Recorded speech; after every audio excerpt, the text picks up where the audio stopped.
एका successful route कॅनलची secret सांगू?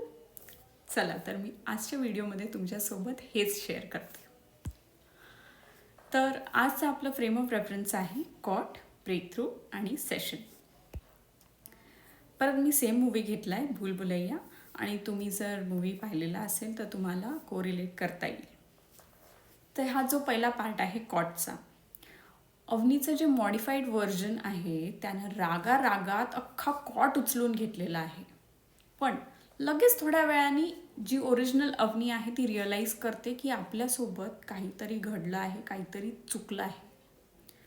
आणि हा एक छोटासा क्षण अवनीनी सहन करून टाकला की मग तिला एक दुसरं सीन फेस करायला दिलं जातं.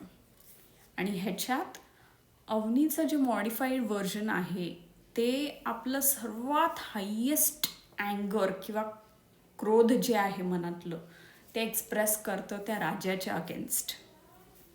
आणि ते झाल्यानंतर तिला आतून एक काइंड ऑफ सॅटिस्फॅक्शन वाटतं. तुम्ही बघताय त्या पिक्चरमध्ये तिने एक साय ऑफ रिलीफ दिली की बाबा मला बरं वाटतंय ह्या सेशननंतर.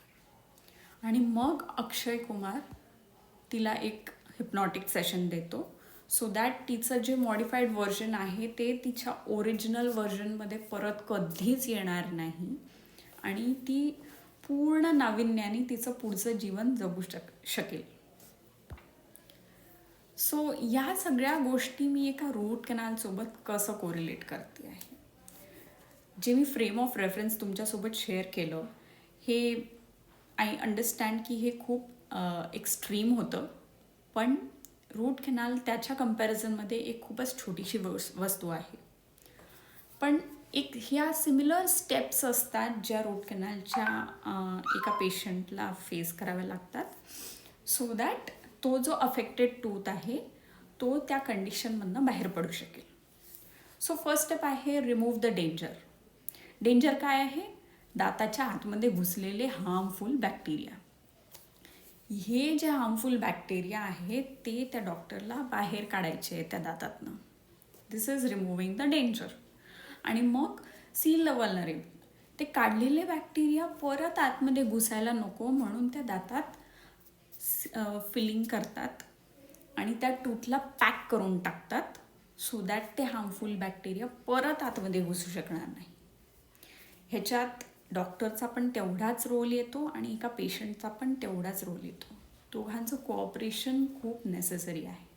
आणि मग येतं रिडिझायनिंग फॉर न्यू स्ट्रेंथ.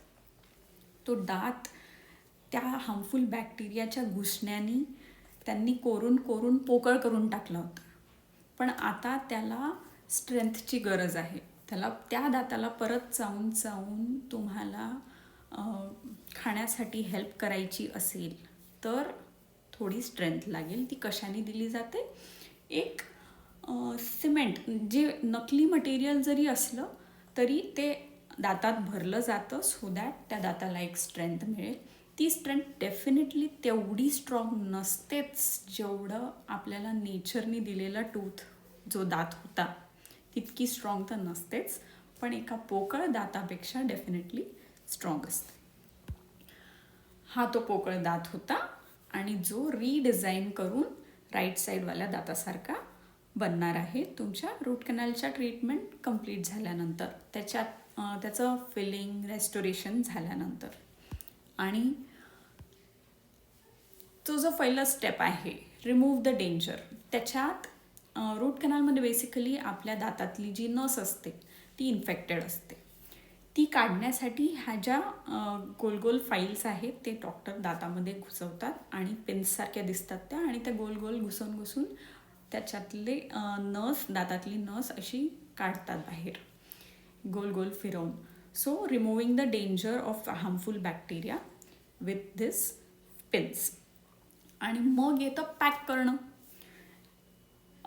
हे जे पिंक कलरचे गटापरच्या स्टिक्स दिसत आहेत तुम्हाला उभ्या, ह्याच्यानी त्या दाताला पॅक केलं जातं सो दॅट हर्मिटिक सील भेटेल. म्हणजे रूट कॅनलमधलं एंड जो आहे तो फुल सील होऊन जाईल, दात खालून सील होऊन जाईल.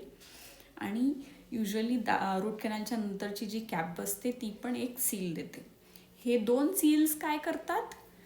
हार्मफुल बॅक्टेरियाला परत दाताच्या आतमध्ये घुसण्यापासून वाचवतात. आणि मग येतं रिडिझायनिंग फॉर न्यू स्ट्रेंथ. ह्याच्यात काय होतं, तो दात जो आधी पोकळ होता ती पोकळ जागा एका नकली मटेरियलनी भरली जाते, सो दॅट तो कम्पॅरेटिव्हली स्ट्रॉंग होईल. कशापेक्षा स्ट्रॉंग? एका पोकळ दातापेक्षा स्ट्रॉंग, नॉट स्ट्रॉंगर, एका नॅचरल दातापेक्षा स्ट्रॉंग नाही. प्लीज एवढं तुम्हाला लक्षात घ्यायचं आहे. आणि मग ह्या व्हिडिओमधनं जो फ्लो तुम्हाला घ्यायचा आहे तो हा आहे की जेवढी पण इन्फॉर्मेशन तुम्हाला यातनं मिळाली ती तुम्हाला को रिलेट करून तुमच्या मनातली जी रूट कॅनलची भीती घुसलेली आहे, जर तुम्हाला रूट कॅनल करायचं असेल किंवा तुमच्या जरी फ्रेंडला हवं असेल, ह्या कोरिलेशन थ्रू जर तुम्हाला रूट कॅनलचं फिअर फेस करता आलं तर मला प्लीज कॉमेंट बॉक्समध्ये रिस्पॉन्ड करून सांगा. Thank you so much.